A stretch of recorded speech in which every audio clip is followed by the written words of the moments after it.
સ્થાનિક સ્વરાજની ચૂંટણી પ્રક્રિયા પૂર્ણ. નગરપાલિકા માટે સરેરાશ 56% મતદાન. જિલ્લા પંચાયત માટે સરેરાશ 62%, તો તાલુકા પંચાયત માટે સરેરાશ 61% મતદાન.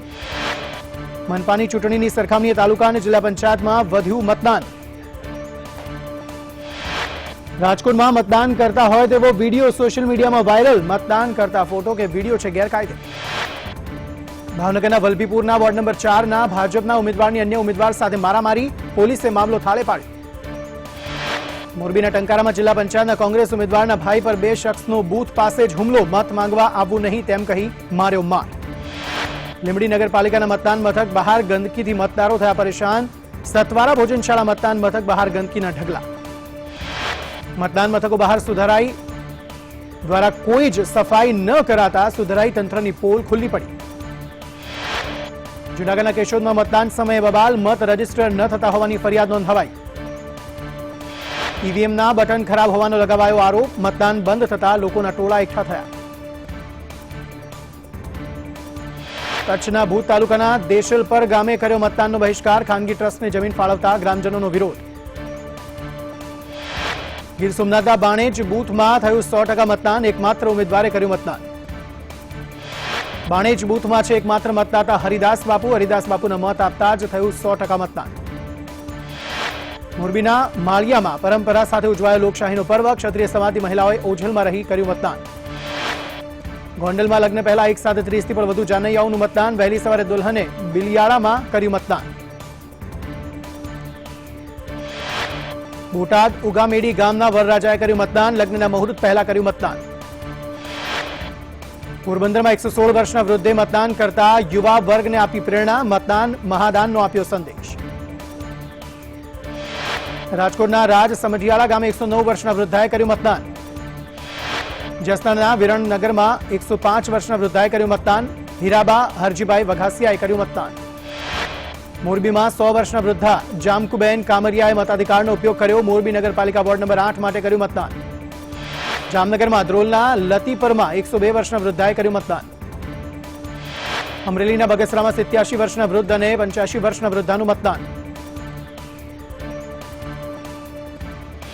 કચ્છના સામખિયારી ખાતે બોગસ મતદાન. 80 વર્ષના વૃદ્ધાનું બોગસ મતદાન કરાયું. મહિલા મતદાન મથકે પહોંચતા થયો ઘટસ્ફોટ. કિંમતી મત ગુમાવતા મહિલાએ વ્યક્ત કર્યો રોષ. પ્રિસાઇડિંગ ઓફિસરનું મોત. પાલીતાણાના વતની કેન્દ્રીય મંત્રી મનસુખ માંડવિયાએ કર્યું મતદાન. હલોણ ગામે કર્યું મતદાન. ગોંડલના રાજવી પરિવારે જ્યોતિર્મય સિંહજી જાડેજા દાસી જીવન સ્કૂલ ખાતે કર્યું મતદાન. અમરેલીના માળીલા ખાતે દિલીપ સંઘાણીએ કર્યું મતદાન. ભાજપના વિજયનો કર્યો દાવો. કેન્દ્રીય મંત્રી પુરુષોત્તમ રૂપાલાએ પોતાના ગામ ઈશ્વરિયા ખાતે પરિવાર સાથે કર્યું મતદાન. 95 વર્ષીય માતાએ પણ મતદાન કર્યું. કેબિનેટ મંત્રી કુંવરજી બાવળિયાએ પરિવાર સાથે વીંછિયાના ઉગમણી બારી પ્રાથમિક શાળામાં કર્યું મતદાન. કેબિનેટ મંત્રી જયેશ રાદડિયાએ જામકંડોરણા ખાતે તાલુકા શાળામાં કર્યું મતદાન. રાજ્યમંત્રી વાસણભાઈ આહિરે અંજારના રતનાલ ખાતે કર્યું મતદાન. પોરબંદરના સાંસદ રમેશભાઈ ધડુકે તેના મત વિસ્તારમાં મતાધિકારનો કર્યો ઉપયોગ. ભાવનગરના સાંસદ અને રાષ્ટ્રીય ઉપાધ્યક્ષ ભારતીબેન શિયાળે કર્યું મતદાન. વતન મથાવડામાં પરિવાર સાથે કર્યું મતદાન. અમરેલીના સાંસદ નારાયણભાઈ કાછડિયા પોતાના વતન ચરખડિયા ગામ પરિવાર સાથે મતદાન કરવા પહોંચ્યા હતા. સાંસદ મોહન કુંડારિયાએ મતદાન કરતા ભાજપની જીતનો વ્યક્ત કર્યો વિશ્વાસ. ભાજપ પ્રદેશ ઉપાધ્યક્ષ જયંતિ કબાડિયાએ શિશુ મંદિર ખાતે મતદાન કરતા જીતનો વિશ્વાસ વ્યક્ત કર્યો.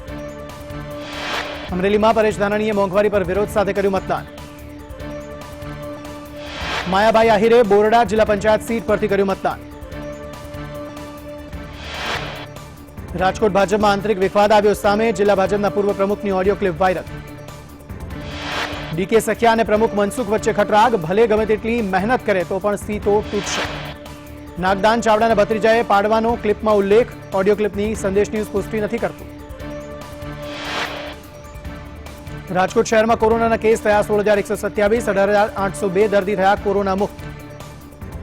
રાજકોટમાં 40 કોરોના દર્દી સારવાર હેઠળ. રિકવરી રેટ 97.98% થયો. રાજકોટની નવનિર્મિત સુપર સ્પેશિયાલિટી હોસ્પિટલનો કોવિડનો દરજ્જો પાછો ખેંચાશે. કોરોના દર્દીઓને જૂની બિલ્ડિંગમાં રખાશે. રાજકોટમાં ભણેલા નવા 5 ગામોમાં નવા સીમાંકન પ્રમાણે મિલકતનો કરાયો સર્વે. મોટા મહુવા, મુંજકા, માધાપર, ઘંટેશ્વરમાં મનપાનો સર્વે 5 ગામનો મિલકત વેરો 50% સુધી વધી જશે. 15 માર્ચથી રાજકોટ ફરી નર્મદા નીર પર આધારિત. આજી ડેમમાં 500 MCFT પાણીનો ઘટાડો. આજીમાં હાલ 400 MCFT પાણી રહ્યું. 150 MCFT પાણી આપવા રાજકોટ મનપાની માંગણી. રાજકોટ શહેરને દૈનિક 32 કરોડ લીટર પાણીની જરૂરિયાત. આજી ડેમમાંથી દરરોજ 5 MCFT પાણીનો ઉપાડ. મહુવા માર્કેટિંગ યાર્ડ પાસે મિલની ચાલીમાં ભંગારના ડેલામાં આગ લાગી. ફાયર બ્રિગેડે આગ પર મેળવ્યો કાબુ.